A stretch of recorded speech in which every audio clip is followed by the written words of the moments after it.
And the recording will be uploaded to our YouTube channel. So if you guys want to watch later, or for other people who, who couldn't be here.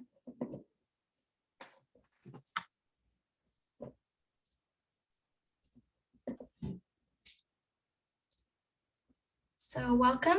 This is Meet the Professionals webinar. Today is Forestry with Rod Pfeifle. And a quick intro about what Envirothon is. Envirothon is an annual environmentally themed academic competition for high school students organized by Washington Conservation Districts. You can build a team with 5 high school students and 1 adult advisor. Competition has 2 elements, a test for each testing subject and a presentation. And we put together resources and webinars with industry professionals to help you prepare. The testing subjects are aquatics, forestry, soil and land use, wildlife, and the current topic for this year is water resource management, local control, and local solutions. And why should you participate? Well, it gives you exposure to environmental science and careers in natural resources. You get hands-on learning, you build teamwork skills. It looks great on resumes and college applications, and there are cash prizes at the national level. So our speaker today is Rod. He's a statewide forester working for the Washington State Department of Fish and Wildlife. He works out of Ellensburg and is responsible for managing forests and WDFW wildlife areas across Washington State. He has been in his current position with the agency for 6 years. Prior to working with WDFW, Rod managed state timber trust lands for the Department of Natural Resources in both Southeast and Pacific Cascade regions for 12 years. He started his career as a consulting forester for Williamson Consulting, providing forest management services to private clients and public agencies for 15 years. Rod has a bachelor's degree in forest management with a wildlife option from Washington State University. When he's not working, Rod enjoys hunting, fishing, hiking, camping, and almost anything outdoors. So I want to thank Rod for taking this time to be here with us, and I'm going to hand this over to you. Hi all, thank you for having me today. And yes, I have been doing forestry all across Washington State for many years now. So my presentation is a PowerPoint presentation that I'm going to share with you today. I would encourage you to stop me and ask questions or put questions in the chat as we go along. And so we don't have a lot of time, so I want to try to cover as much as I can, and hopefully some of the things that will be on your exam when you get to that point. So I'm going to share my screen here now, and then we'll get started.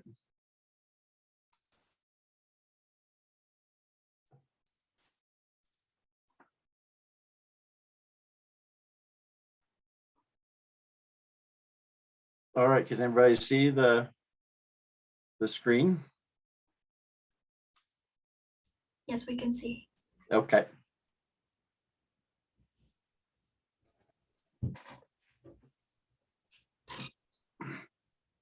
Again, my name is Rod Pfeifle. And I tell people that it's like a pie they eat and a flea on a dog. So the first F is silent. But I won't be offended if you mispronounce my name. You can just call me Rod anyway. So I wanted to start with some common trees that you find in Washington State. I started with Douglas fir because that's probably the most common. It is the most common tree species that you find in Washington State. It's on both sides of the Cascades, on the west side and on the east side. Almost all of the plantations that you see on industrial ground and on DNR ground in Western Washington are planted with Douglas fir. So it grows fast, and it remains relatively healthy. And so it'll grow in wetter climates and drier climates. So the thing to notice about the Douglas fir, you all know what they look like, but the cones on Douglas fir are very distinctive with those little points or bracts coming off of the cone. And the other thing about Douglas fir is the needles wrap all the way around the limb, so it's pretty easy to identify. And the bark is kind of like that darker color. The next tree that I have is the Western hemlock. And oh, by the way, I'm also giving you the scientific names here too. I don't know how on your exam if they'll be asking them in the common or the scientific, but I've got both of them here for you. And the hemlock is also the Washington state tree, the tree of Washington. You know, Washington has the different plants, animals, and stuff that are the state trees. Or in this case, Western hemlock is the state tree for Washington. It's found all over Western Washington. It likes shade, so it generally grows in underneath the canopy of other trees. If you have a Douglas fir plantation, in 20 or 30 years, you'll probably start having Western hemlock coming in underneath. The thing about hemlock, when you walk up to it, if you see a tree with that top, the top always just kind of slouches over. If you see that, you know it's a Western hemlock. And the Western hemlock, the cones are much smaller than Douglas fir. There's little tiny ones about the size of a walnut. And they are also found in far northeast part of the state in Pend Oreille County. The next tree is Engelmann spruce. It's found, up in the Cascades. Generally, you find it around 2,000 to 3,000 feet or higher, up to maybe 6,000 or 7,000 feet.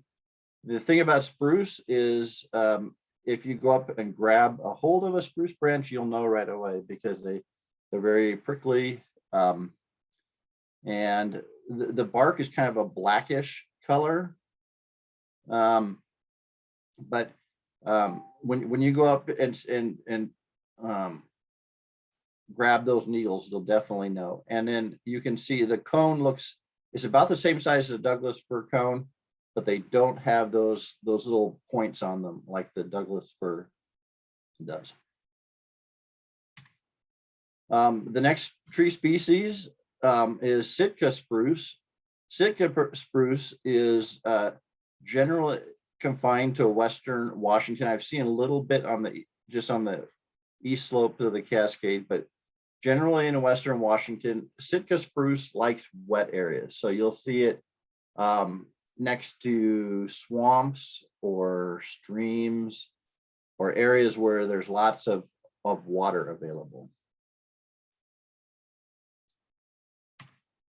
The next tree that I have is ponderosa pine. Ponderosa pine is probably the most common tree species in eastern Washington. It's at the lowest elevations. It's a dry forest type of tree. What gives ponderosa pine away is the long needles. They're about 5 or 6 inches long. It's the only long needle pine that we have, native long needle pine that we have in Washington state. And there are three needles on each little fat bundle that comes out here. And so that's another thing that gives it away. And the cones are pretty big too. They're like bigger than a softball. And so very common in eastern Washington. You do occasionally see them in western Washington. They'll kind of grow over there, but they don't grow as tall and as big as they do over here on the east side. They don't like as much moisture. The next species is lodgepole pine, and found in eastern Washington at higher elevations, around maybe 3,500 feet and higher. The lodgepole pine needles are about half the length of a ponderosa pine, so about 2 or 3 inches. There's 2 needles per little cluster here, as you can kind of see on here. The cone size on this picture is kind of exaggerated, so don't think they look that. They're actually pretty small. They're again about the size of a walnut. In Western Washington, it's called shore pine. You'll hear it called shore pine. So you see it like out around ocean shores, those small scrubby pine that you see. Those are lodgepole pine, but they're called shore pine over on the coast. Same species though, and the bark is really dark, or is a lot darker on lodgepole pine, darker than any other species, and so some people call it black pine. And here's one of my favorite species that is in Washington State, the western larch.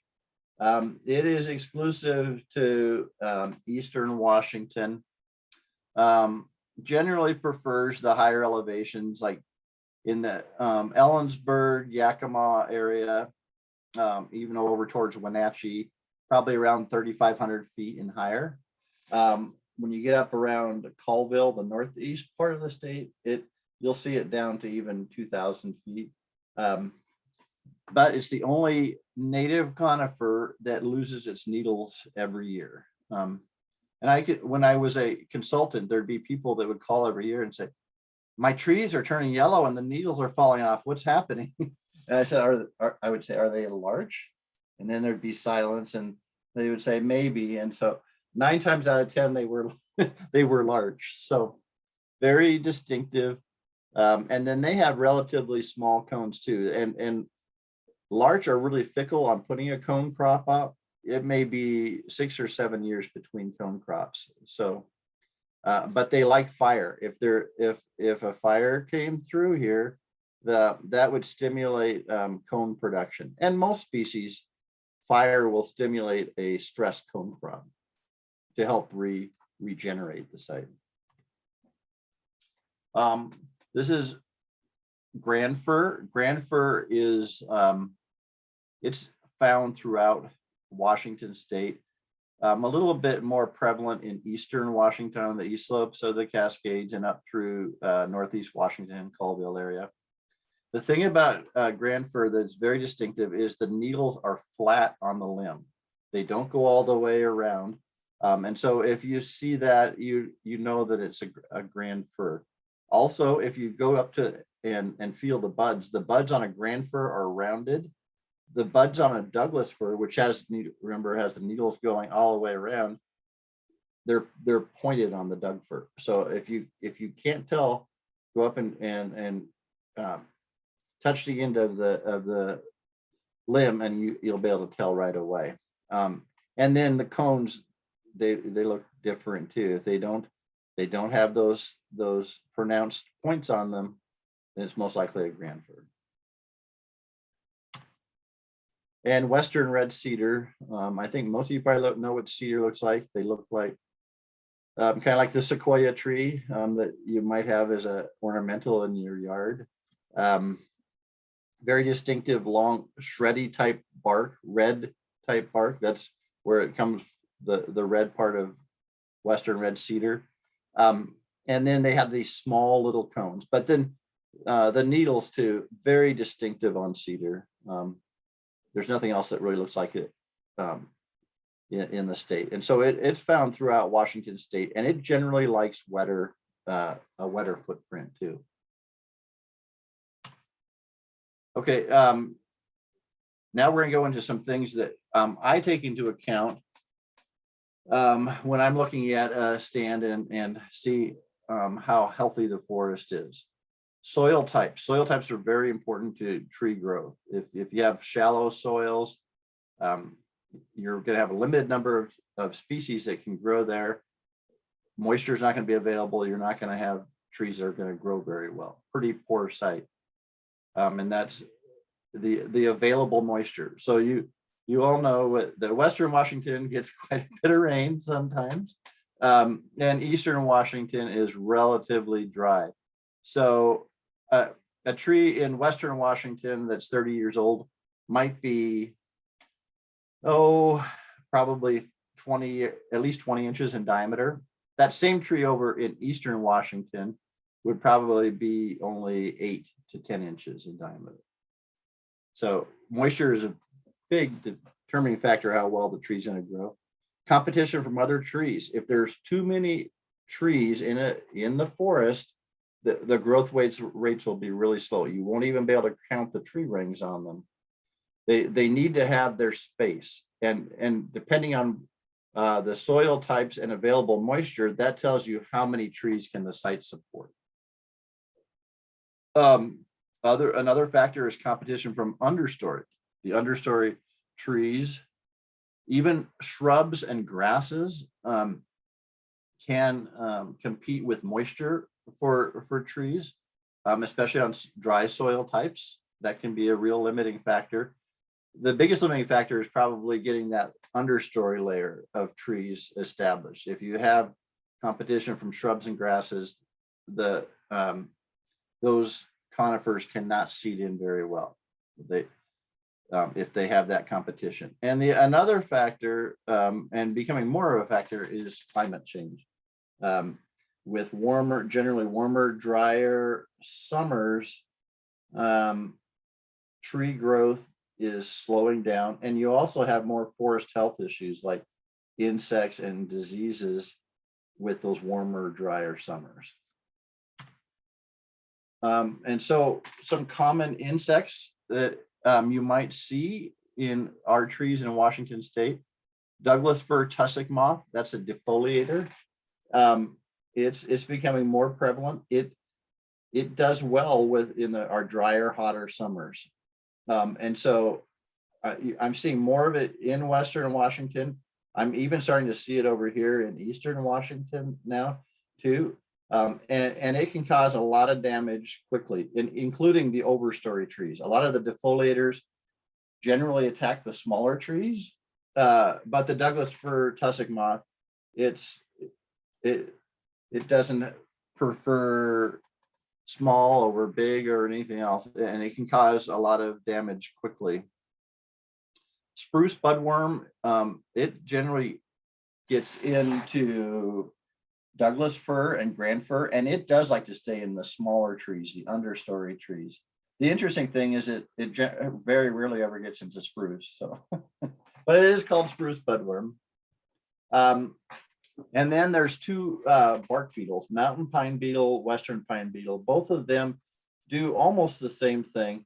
They bore into the bark layer, the phloem layer, which is that layer right directly underneath the bark there that brings all the nutrients up, and they'll feed in there. The larvae will feed in there, and if there's enough of them in the tree, they'll actually girdle the tree and kill the tree. And so both of them will do that. And the way you can tell if there are bark beetles in the tree is you'll see all these pitch tubes, which to me, I tell people, it looks like if you chewed a piece of gum and you're done with it and you stuck it on the tree, that's what that's what the pitch tube, and the tree is trying to push that larvae and those insects out of there. But it looks like someone's stuck a bunch of pieces of gum on the tree. And so I want to talk a little bit about some of the more common forest pathogens or diseases. Root rot is probably the most common, and it's a native pathogen in Washington State. There's two kinds, armillaria and laminated root rot. So what those two pathogens do is they eat away at the root system, and then they have these mycelial fans that then spread out to other trees surrounding them, and pretty soon you have a rather large pocket of dead trees. So it just keeps fanning out in the root system, and the root system of most forest trees are, they're interwoven. And so if one gets it, it doesn't take long to spread to the next one and so forth. And so that's real common, and it's generally confined to Douglas fir, grand fir, and sometimes even ponderosa pine. White pine blister rust, that is one species that I didn't include. White pine is another native pine species that we have in Washington state. There's a little bit of it scattered in places in Western Washington, a lot more up in Northeast Washington. It gets quite large, but it has a fungus that gets into it called blister rust that will cause a limb to die out, and then when that rust gets back into the bole of the tree, it'll travel up and kill more branches till it'll eventually kill the tree. And especially over in Eastern Washington, one of the more common pathogens you see is dwarf mistletoe. Dwarf mistletoe is a parasitic plant on, you'll see it in Douglas fir, Western larch, and ponderosa pine. The interesting thing about dwarf mistletoe, there's a separate dwarf mistletoe plant for each tree species. So if you have mistletoe in the Douglas fir, for example, the Western larch will not be impacted by the Douglas fir mistletoe. It'll stay in the Douglas fir. But what it does is it causes abnormal branching. You'll see these big broom-like growths on the tree, and it just really slows the growth rate down of the tree. And you see a little bit of it in Western Washington. It's primarily an Eastern Washington phenomenon. With almost all forest management activities anymore, wildlife habitat is considered as part of the prescription on what thinning or burning or whatever activity you might do. So one thing that we look at when we're setting these things up are wildlife reserve trees, or snags. How many snags are out there? We like to have somewhere on Fish and Wildlife ground, we like to have somewhere between two to 5 snags or wildlife trees per acre.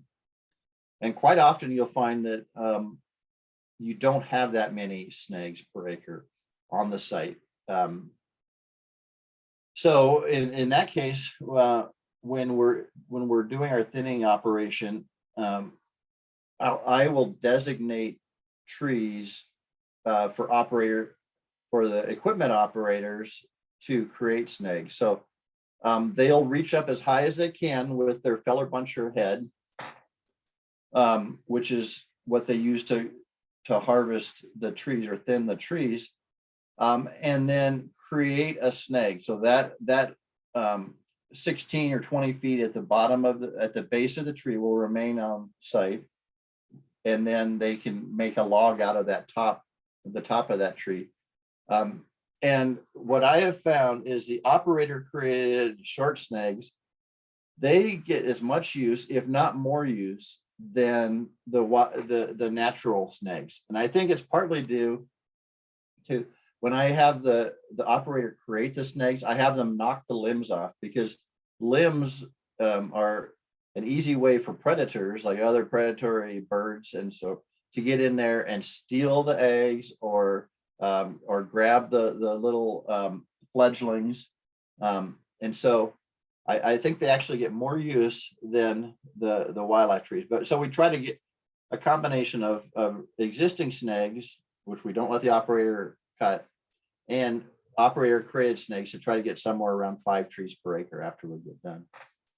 Riparian and wetland management zones, we'll put in buffers along streams and wetlands, where sometimes we might do some light thinning. Generally, it's just a no-cut area. So we want to maintain that shade for the stream. We want to maintain recruitment for trees to drop into that stream or that wetland. because those trees that fall in provide important habitat, and they also help to maintain the floodplain of the stream. And then also Why we is leave. it, Ron, why is it Yes, important to keep the shade on the stream? it's important to keep shade on the stream for fish. The fish population, you know, are declining in Washington State, primarily the salmonids and steelhead and so forth. And a lot of that is due to increased water temperature in the summer and lower stream flows. And so it's even more critical to have that shade to try to keep that temperature down. And also, if you have those trees in the stream, that helps to restore the floodplain. The water remains in the stream longer before it dries up in the mid to late summer. And so you don't have as much fish kill as you would otherwise. So another thing that we try to do is leave tree skips. And so these tree skips are areas where we're not going to do thinning, you know, so they may be 2 acres, maybe up to 5 acres, even 10 acres sometimes. Areas where if an animal is running from one patch of timber to another, they have a little hiding spot as they're moving their way across the landscape. There may be evidence of animals that are bedding down in that area, so we'll go around those areas like that to protect them. But those leaf tree skips, they provide important habitat too. And there's other things we do, but these are the things that are common to all of our thinning projects. Here's different types of management that we do on fish and wildlife ground, and I would argue that almost all timberland owners do for active management on their property. So even age management. The best way to describe it would be a clear cut, because basically what it means is you are going to grow a stand of trees, a forest of trees that are the same age. You grow them out to a certain age, and then you harvest, replant, and start over again. And that's the most common management technique you see in Western Washington. With fast growth rates, even age management or clear cuts you're going to be able to grow more wood, more fiber than anything else using that strategy. Over in Eastern Washington, it's generally more uneven age management, where you're not going to be doing a clear cutting. You're going to be trying to reduce stocking levels to what the site can support, and change that species composition up to get the appropriate species mix in the forest. Some people would call that commercial thinning. And so here's an example. So let's say there's 100 trees per acre out on the east side dry forest, which probably could support maybe 25 trees per acre. So we try to thin those trees back to what the site can support, that to somewhere around 25 or 30 trees per acre, and the species mix too. The one thing that these overstock stands in Eastern Washington have is you're starting to get more of the shade tolerant species that need more moisture, that aren't really good for the site. And so so we try to get the stand back to where it was historically. And so that's what this historic range of variability is. So there's about 100 plots on the east slopes of the Cascades where we've gone out and looked at the big stumps out there. What was out there 100 years ago, right? For species composition, we know that there was more ponderosa pine and Douglas fir, trees that can handle the more drier conditions, right? And there was a lot less of them. And now it's, a lot of the forests in eastern Washington are just the opposite of that. There's way too many trees, and the species composition is flip-flop from what it should be. And so that's what we're trying to do, and DNR is doing the same thing. Forest Service is doing the same thing, trying to get those forests back to where they were historically, because with the thought being, if you can get those things back to where they were historically, they're going to be healthier. They're going to be able to, if you have when you get that wildfire in there, you're going to probably be able to get a handle on it a lot quicker without it hopefully becoming a 50,000 acre mega fire. And from a habitat standpoint, a stand that is, or a forest that is close to where it was historically, that's thought to have the most benefit to the most number of species, which only makes sense because that's what when they were thriving, that's what the forest looked like, right? And so to implement this, we use individual clumps and openings management strategy, because we know that there was individual trees out there historically, clumps of trees out there historically, and even openings. You know, there are little meadow areas where there's browse and grass for the critters too. Other work that we do is pre-commercial thinning in young stands where there's way too many trees. That's just thinning out the small trees, you know, and using the same kind of strategy again, getting it down to the appropriate stocking level, and the species mix too, with pre-commercial thinning. And generally on both sides of the cascade, anything that's over 6 inches is considered a merchantable tree, and where you would use even age or uneven age management strategies. Anything under 6 inches would then fall into what's called this pre-commercial thinning strategy. Sometimes we do tree planting if there's been a wildfire, or maybe we want to try to get some other species interplanted that are appropriate for the site that aren't there now. We'll do some tree planting, and we've been doing a lot more prescribed fire lately. So actually setting fires with a prescription in mind, trying to reintroduce fire back into the landscape. We know, especially in eastern Washington forest, historically 100, 150 years ago, fire came through every 20 to 30 years on the drier forest types. And that helped clean out the small trees, get that stocking level at 25, 30 trees per acre where it should be. It did the thinning for us. Then we got really good at putting fires out, and that fire was not on the landscape. And that kind of helped to create the problem that we have now, way too many trees, which when you get a wildfire in that condition in the stand, it's off to the races, because you've got all this fuel and ladder fuels, which means limbs all the way from top to bottom. And then those, when the fire gets in there, it torches the tree out, which then can get into the overstory trees, the big trees that you're trying to leave on your site, and you can lose everything.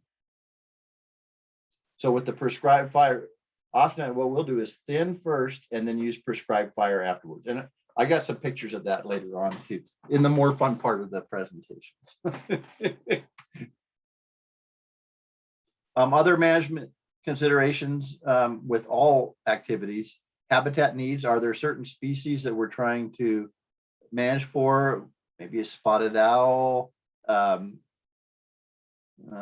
whatever it might be. White-headed woodpecker is a common one that we manage for around here. So and most foresters over here consult with biologists to see, okay, are there some kind of special habitat needs for this project that we're working on? And with forest management, with good forest management, you can actually enhance habitat for those critters. Forest health, are there any of those insect or disease or pathogen problems that we were talking about? That's an opportunity to clean that stuff up when you're in there, either doing commercial or pre-commercial thinning. Wildfire risks, are there, is the fuel loading so heavy that wildfire cannot be stopped? Or maybe you're at the edge of a community or whatever. That's taken into consideration. Recreational use, are there trails? Lots of other recreational use, lots of roads out there. And aesthetic considerations, are you right next to a city or something with a visual view shed? Try to change up the prescription a little bit to account for that. I'm going to go through these quickly. Economics plays a big part in forestry, because you have to sell the products that you thin out, and you want to try to get the biggest return as you can for those products. Cultural resource surveys and reports, that has to happen on all projects to go out there and do a walkthrough and a report saying, is there anything out there? It could be historical or Native American sites, whatever that might be. And so we have to find those and flag those out. Social concerns. I mean, maybe we are right next to the city, and the community does not want to see us do a thinning operation. Or more commonly over here, it's like we do want you to do something because we don't want our homes to be caught in the next wildfire, right? And the threatened and endangered species like the spotted owl and other state listed species that has to be considered too. And sometimes we have to do surveys to determine whether those species are present. Some common forestry tools. This is a diameter tape. This is a rangefinder, which allows you to determine distances on buffers and determine tree heights. A clinometer, which allows you to do tree heights and calculate slope. A hand compass to navigate through the woods. And this is called a reloscope, which is used in variable plot cruising to determine which trees are in your plot. And you can also do tree heights with that too. You probably all have seen an increment borer. That's what this is. And this is a merit hypsometer, which you can use to measure tree heights. And it also has tree volumes on there too. So now I know I'm probably running out of time, so I'm going to go through these quickly, but I just wanted to show you some pictures, before and after pictures of some of what I'm talking about. So here, this one here is an untreated stand up in the on the Methow Wildlife Area by Winthrop. And here's the same stand after it's been thinned out, back down to, this one was down to 35 trees per acre. So we were somewhere around 100 to 120 trees per acre in here. And now back down to around 35 trees per acre. And, it's the biggest trees that we had available too. We always leave those biggest trees first because they're going to have the best chances of growing bigger and not be impacted by wind or snow or other damage. And here's another, this one here, we did a pre-commercial thinning underneath. So here you can see all these small trees, and there's those ladder fuels I was talking about that gets up into the crowns of the bigger trees. We thinned those out, and this is what was left afterwards. The big trees here. And now when the fire comes through, it's just going to do good. It's going to stay on the ground. It's going to take out some of those smaller trees underneath still, and then just keep on moving. So when you manage these forests, it's basically to reduce the risk of a wildfire? That's one of the big concerns, because fire is good on the landscape, but out of control fire is not good, because you just got to get out of the way of it. And so if you think about it, in the last few years, when we have a 50,000 acre fire, a 50,000 acre fire used to be a big deal. Now we have them almost every year, because we have a lot of stand conditions, just like this here, where the trees are so dense, more dense than they've ever been historically. And so when the wildfire gets in there, it gets up into the crown. When it gets up into the crowns of the trees, they move so fast. I mean, you cannot even get out of the way quick enough. It's incredible how much damage can occur so quickly. And so let's see, let's go back here. We have more fires now because we got really good at stopping them. We Is that got what you were really good saying? at stopping them. Yeah. And so Okay. that's, everybody wants the fire put out, and I get that, but we almost to our detriment. And because if you don't have the fire, then you've got to do something to manage that stand density or the forest density. So here you can see this was a dense overstock stand in Pend Oreille County, which is the far northeast part of the state. You can see all those ladder fuels, and then all that fuel on the ground. So here we thinned it, and this is what we had left. And so you see the large trees out there, the Douglas fir, the biggest trees, we left those on site. And then we followed that up with prescribed fire. And you can see the prescribed fire in there, took out those little trees underneath. That will also stimulate the large growth, right? Remember I talked about a stress cone crop.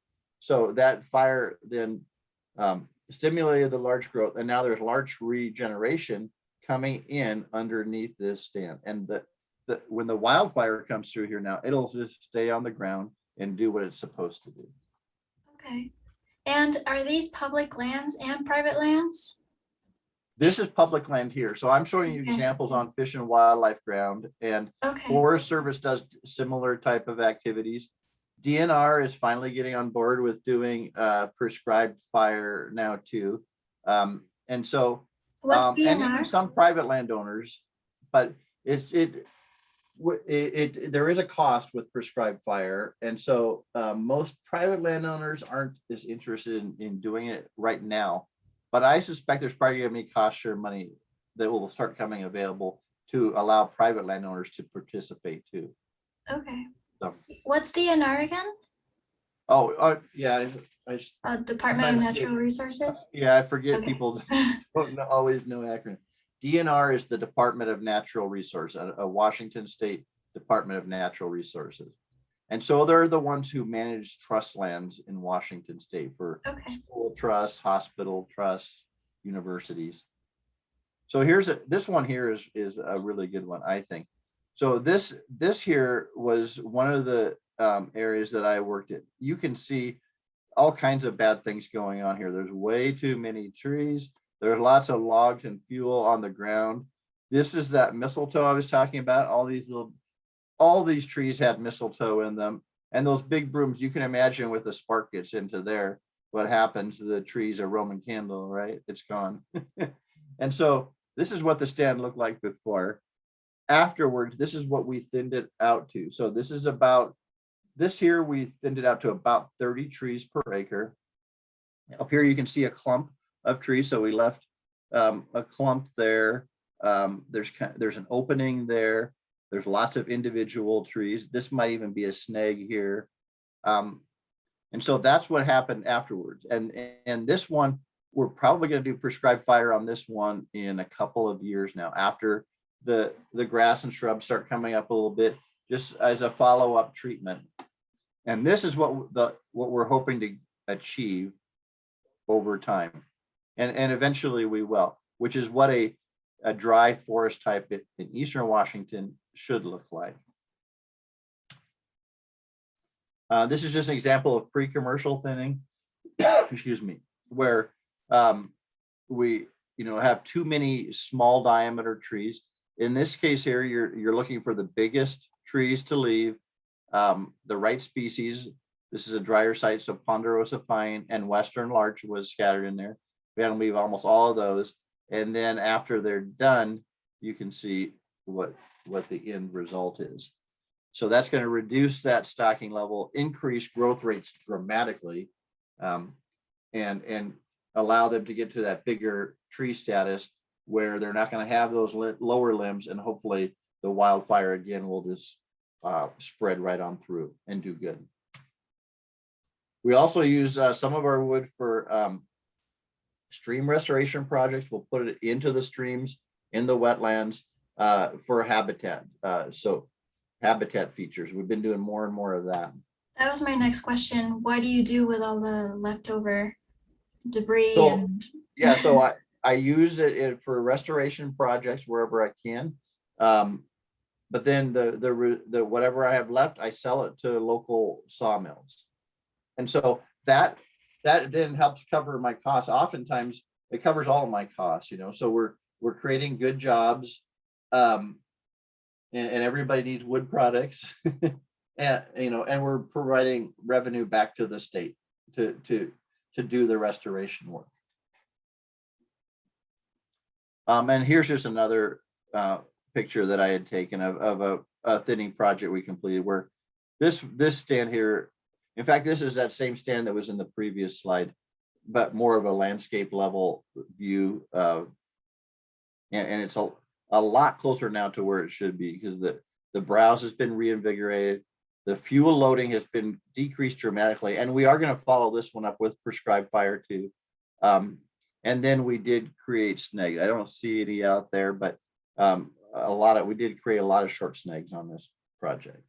we have a question, I think. Sonali, Okay. you want to unmute yourself, or you can put it into the chat if you want. Yeah, I was wondering, so snags are a standing dead tree, right? So then why do you want to create snags? Because oftentimes we don't have as many as we would like to have from a habitat standpoint on the site. So we do know that especially in Eastern Washington, but in Western Washington too, there were somewhere around 5 trees per acre. Sometimes they might have been clumped up, scattered throughout, but generally there was around 5 snags per acre. Now in Eastern Washington forest, I generally find 2 to 3 snags per acre, so we don't have that 5 that we'd like to have. In Western Washington, it's even more pronounced. You're lucky to have 1 snag per acre. And so for those species, like cavity nesting birds and woodpeckers, small mammals that use those snags, that's why we want to create snags to try to get back up to that level that was there historically on those forest types. So this is this slide here shows the difference between prescribed fire. So this is one of our prescribed fire teams here. They use a drip torch to light the fuels off. It stays on the ground. It may occasionally torch a tree, which is good, because you want to create a snag here and there for, just like we were talking about, wildlife trees, cleaning it all up. But this here was a wildfire between Ellensburg and Wenatchee that occurred about 10 years ago. And so you can see the forest condition in the foreground here, and this fire is moving this way. Flame lengths way over the top of the trees. It's already up in the crowns, and you lose everything. And in what I call a stand replacement fire, it's just everything is gone, and it will take sometimes generations before those sites like that will be reforested. And so this is what we're trying to do to prevent this type of scenario. These are the last 3, I promise, that I'm going to show. I think this is a really cool story here. So you can see this is from 1909, and this is a dry pine forest. This is somewhere up in the Methow area too, or around Winthrop. And apparently they had done some thinning out here, which they did a pretty good job. I mean, for way back then, it looks like to me they left all those big pine, and there even left some clumps and so forth out there. So now let's move ahead to 1948. This is a picture in the same area. So you remember these big pine, they're still here, right? But now look at all these trees that have come in in the understory here. Now, way too many of them. And then moving on to 1989, you can still see those large diameter pine there, but now those understory trees have really grown up. to the point where they're almost reaching the lower limbs of those big overstory trees that we were trying to leave. So this stand here is waiting for that next lightning strike. So if we can go in there and take out those smaller trees, thin them out, and then use prescribed fire afterwards when fire is appropriate, hopefully that wouldn't happen. So now I'm done. So Does anybody have before, any other questions? so how come the older trees with the big diameter don't have limbs, until they get really high? Trees will self prune over time, and so as they get larger, those lower limbs fall off. They might come off in the wind. The tree does not it wants to put all its growth into that upper part of the tree, and so there will not be any. It'll kind of shut off the water and nutrients to those lower limbs, and so eventually they just break off, which is good for if it's on a drier forest type, because you don't want those limbs all the way to the ground, providing ladder fuels where the fire can get up into the ground. Right. And would you say, so I initially, before this presentation, didn't really know what a forester did. So what would you say is your primary role as a forester? Is it to manage fires, but mostly? That's just one part of it. Yeah. So I would say it's more to manage the forest and to keep the forest healthy, to try to get it back to where it was historically, so it is a healthy, vibrant, sustainable forest. And so that's using all the tools I have, in my toolbox, if you will, doing the commercial thinning, the pre-commercial thinning, the prescribed fire. We follow up almost all of our commercial thinning activities with prescribed fire now. And so, which is really cool, because the more of this work we can do, I compare it to a piece of Swiss cheese. The holes are the areas where we've treated now and done some activity, done some thinning, done some prescribed fire. So when that fire gets in there, the untreated stuff, yeah, we might lose that, but hopefully the fire will then fall back on the ground again. And so then the wildfire teams then can get a handle on it and put it out. So, maybe you lose 1,000 acres, which is fine. Even wildfire is good, but we've got so good at putting it out that it's created this problem. And so trying to get those forests back where they were historically is a large part of what I do. And that's even true on the west side. So I have done a little bit of work on the west side, some down on the old Oak Prairie south of Olympia. That area from Tumwater south to south of Centralia Chehalis, that was all Oak Prairie at one time. And Douglas fir came in there, and now those oaks are overtopped and there's hardly any of those left. So what I've done there is go in and try to take out most of those Douglas fir and restore those oak trees, and allow the oak trees and the prairie grasses and wildflowers and that sort to come back to where they were historically. So it works even on both sides of the Cascades. Well, thank you. I want to leave some time for questions, but also I have some resources I would like to share. So do you guys have any questions about Rod's career, about the presentation, or just about Envirothon in general?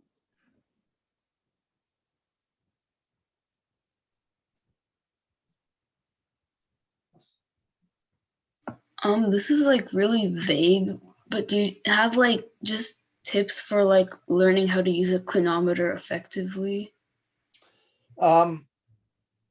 Yeah, I mean, so the key to the clinometer is that one side is in degrees and one side is in percent. So you want to make sure you're using the right size. So the percent scale, the numbers get bigger much more quickly.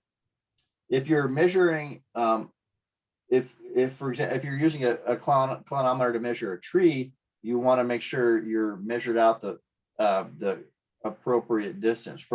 If you're using the percent scale, you need to measure out 100 feet, and then you can measure the top of the tree and the bottom of the tree, and that is the height of the tree. If you're using the degree scale, you've got to measure out 66 feet. And you're probably saying, why 66 feet? 66 feet is one chain. And when they did the original surveys of land into sections and townships, they came up with this chain, what's called a chain, 66 feet. And there's 80 chains in a mile. And so how they ever came up with 66 feet, I don't know. I still never heard a good explanation for that. But when you're using a clinometer to measure tree heights, make sure you're using the right scale. And if they're asking for slope, make sure that you know if they're looking at percent slope, which is the bigger number, or slope in degrees, which is the smaller number. Hopefully that answered your question. It's hard to do if we're not out here actually looking through one. I wish we could do that. But. Thank you. We have a question in the chat. Will we need to be able to identify trees on the test? And yes, that's a big part of the test. And I want to share real quick.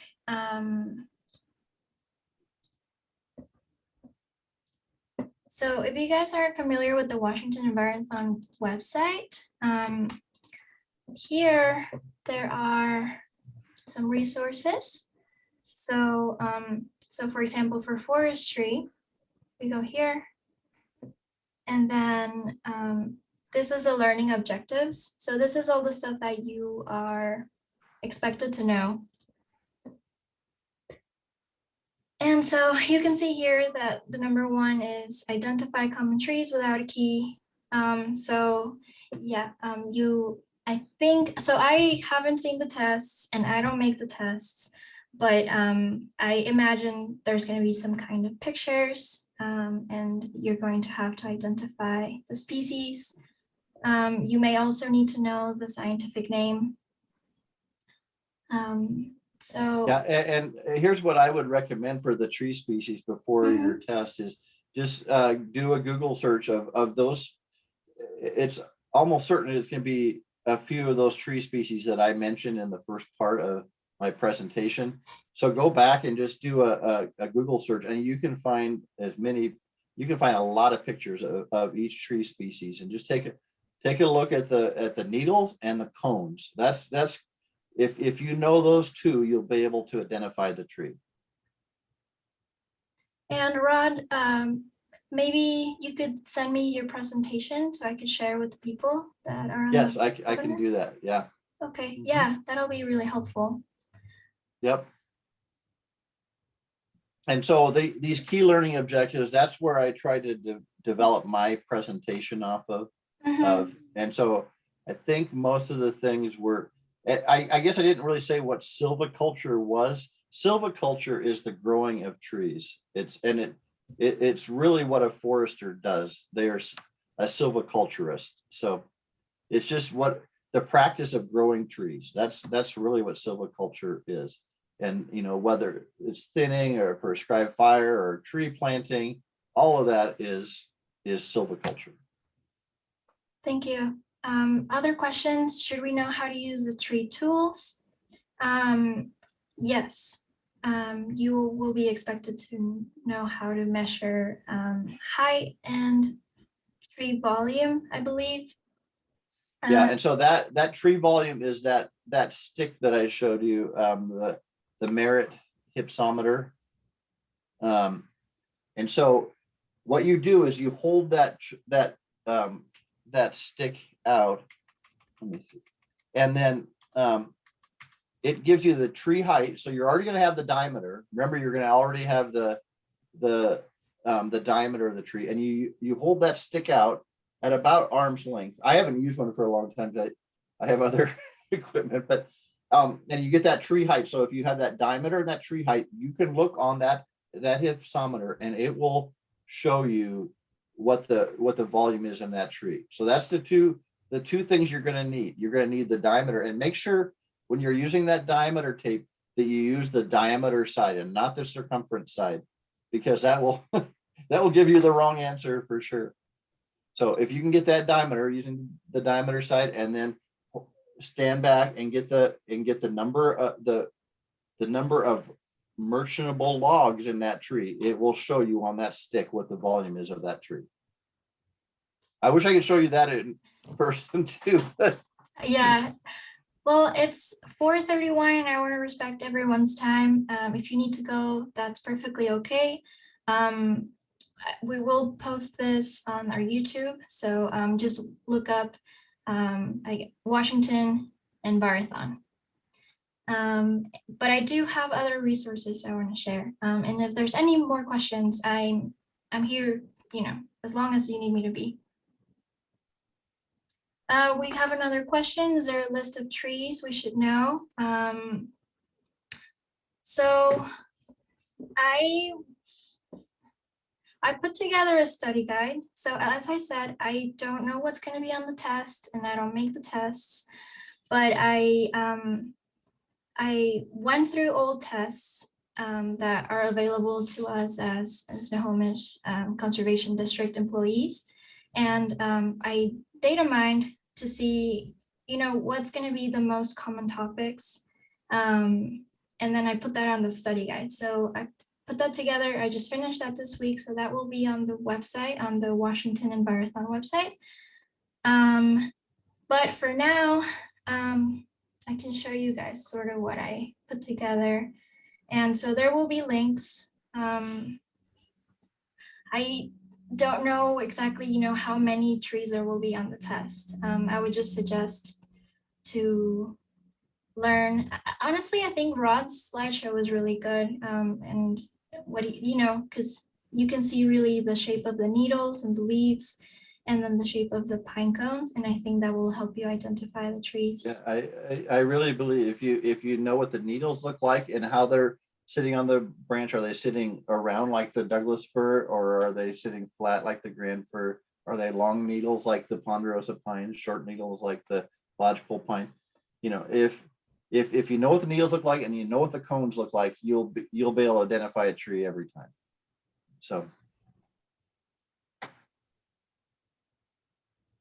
So I sent out this agenda and useful links to everyone's email. Okay, so here are the key objectives. If you haven't seen that already, you'll find them here. If there's any questions about logistics, about the competition itself, we're putting together frequently asked questions, and those will be on this website as well. And like I said, the study guides will be there. And speaking of logistics, I did get a question about when you're going to get your presentation topics, and you will get those 2 weeks before the competition. I don't think there's anybody from Snohomish County, but at the Snohomish Conservation District, we have borrowing boxes.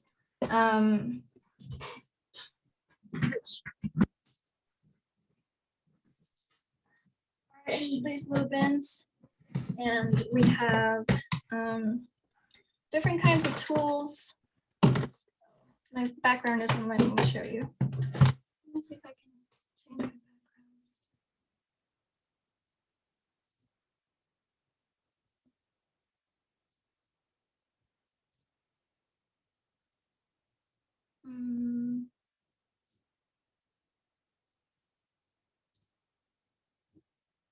Okay, there we go. So anyway, so if you're in Snohomish County, you can borrow this. We have different note cards for the trees, for tree ID. And so you can find that on the website. is on this list. This is a link to the YouTube channel. And also West Virginia also has a lot of links and really, really useful information. So I encourage you all to go here. And all of this can be really overwhelming. And so that's really why we put together the study guides. So just, you know, look on the website, and I'm not sure when they're going to be posted, but they just should be posted soon. How many teams are participating? I believe, I want to say in Washington, there is about 30 teams, but don't hold me to that. I don't remember. And where can we access this document? I emailed it to you. If you registered, I sent it to the email that you registered to this webinar. Let me know if you didn't get it and send me your email.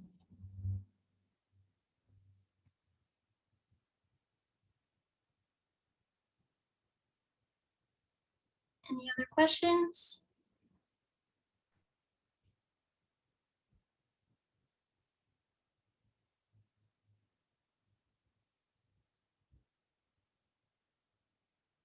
Okay, well, thank you so much, Rod, for your time. Yeah, you're welcome. And good luck to all of you on the your competition. Thank you. I think you'll do great. Thank you. And I'll stick around. If you guys didn't get this document, you can send me your email. But yeah, if you guys don't have any more questions, you guys are free to go. And thank you so much. Thank you.